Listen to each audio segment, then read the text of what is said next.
Zokufa ba mikolo bazokufa problème ezaka ke bango ba yebana kité biso to yebane donc ezana ngo eloko étrangeté donc c'est ça. Merci beaucoup Papa Blaise, mais par rapport il y a je sais que papa Dadi beaucoup d'années dans le tournage je ne sais pas ce qui souvenir ni ba souvenir les belé Dadi azalaki amina ngai dossier moninga naza awa parce que c'est mon ami.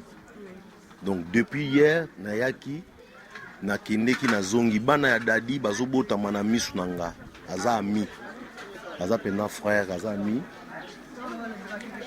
inutile ya kobeta lisolo ya ba souvenir les ebele ngai mutalakisanga kokoma scénario c'est Dadi di Kambala mutu apesanga goût ya ko jouer na théâtre c'est Dadi di Kambala nakoma nobeta ba masolo te ya kofondé ngana na ba souvenir na ye ya ebele titan to sala mama titan cria ma voix ngata ngezo bima toza ebisengwe toza donc eza kuteke ba biloko moko eza biloko aziote eza ba biloko déjà ofani bomona yebisio yaya oyoki mona garder na double raté a double raté nini oui ou est-ce que c'est mona garder na double azali ngana garder classe mso ezata zaka wana. Donc, on sentit que l'homme a créé, a eu tango et zupe sens.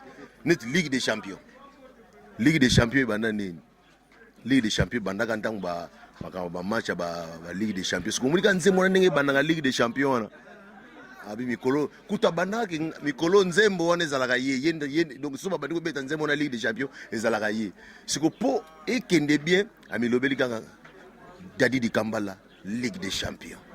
Comprends donc ba souvenir eza ebele makama malamu eza tellement ebele donc dada za motote oyo lelo fo ba betela nga lisolo na ye de so moni ngai na tiki ndako na ye ofanda na ngai awa parce que na yebi mutonga donc c'est ça.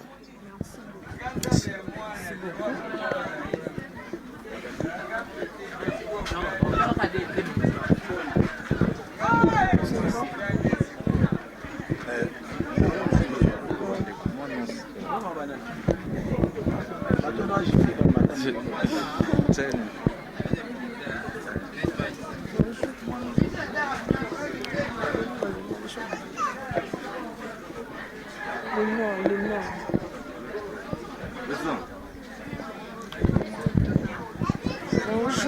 Bonjour, vous êtes à présent.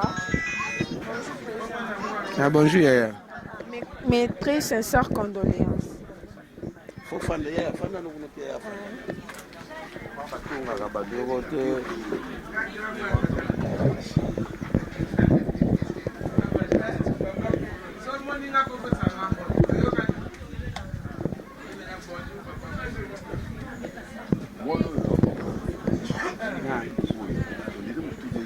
mais très sincère. Tala, Zela.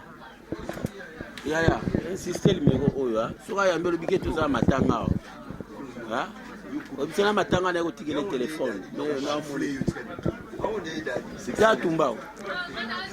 Nina kupeti lo ondi man. Tokona iso.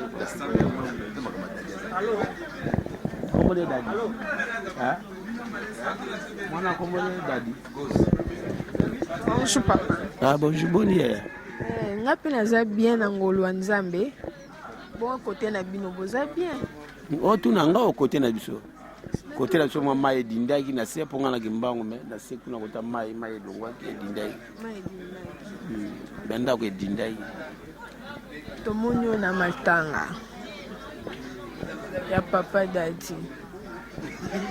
Je ne sais pas un mot par rapport à nous surtout sur un globa goloba. Père artiste munene lokwa Dadi Kitambala. Maloba penza goloba mingi ezate donc to père le mutu pena donc moninga camarade collègue mutu abisengo donc atozana ba nini au moins ça ba problème soza pembe na donc oza bien à part de agarasel le monsieur bozani foza kana besengo ba vager ba vantir na ya sala kawala donc au moins on pas vraiment donc tozangi mutu si tu na 4 ndé to abiso 4 na journée to kabwana tabu 22 23 tozongi bandako donc tokomi na pasi pena do toteli 3 bon na 3 na papa ntsakala yazala ni kanda lokola za vie pa nani simize donc ye kutu alobaka na ete Christian Petit kutu donc un peu delta mutasekisaka biso